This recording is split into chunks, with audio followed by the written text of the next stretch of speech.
अगर आपको लगता है मंत्रालय शाम 6 बजे बंद हो जाता है तो आप सरकार को सिर्फ और सिर्फ आधा जानते हैं।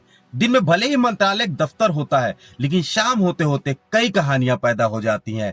सुबह जहां फाइलें चलती हैं, शाम को वहीं फुसफुसाहटें दौड़ने लगती हैं। कुछ दिन पहले की ही बात है कि एक वर्दीधारी व्यापारी की वीआईपी एंट्री ने हलचल मचा दी थी।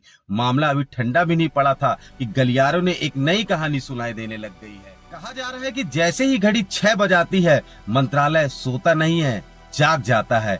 दिन भर पहचान पत्र मांगने वाले दरवाजे शाम को याददाश्त खो देते हैं। कुछ गाड़ियां अंदर ऐसे प्रवेश करती है जैसे शासन नहीं, निजी दरबार सजने वाला हो। लिफ्ट सीधे 5वीं मंजिल पर रुकती है।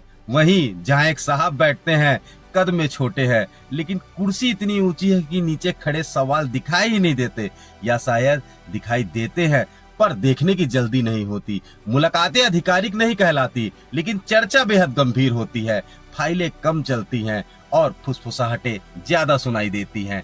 मंत्रालय की दीवार ऊंची जरूर है, पर कान उससे भी ऊंचे होते हैं। इधर हाउस के बगुले सब कुछ देख रहे हैं, अनुशासित, शांत और आश्चर्यजनक रूप से मौन। लोकतंत्र में दरवाजे जनता के लिए खुलते हैं, लेकिन यहाँ शाम ढलते ही दरवाजे चेहरों को पहचानने लगते हैं।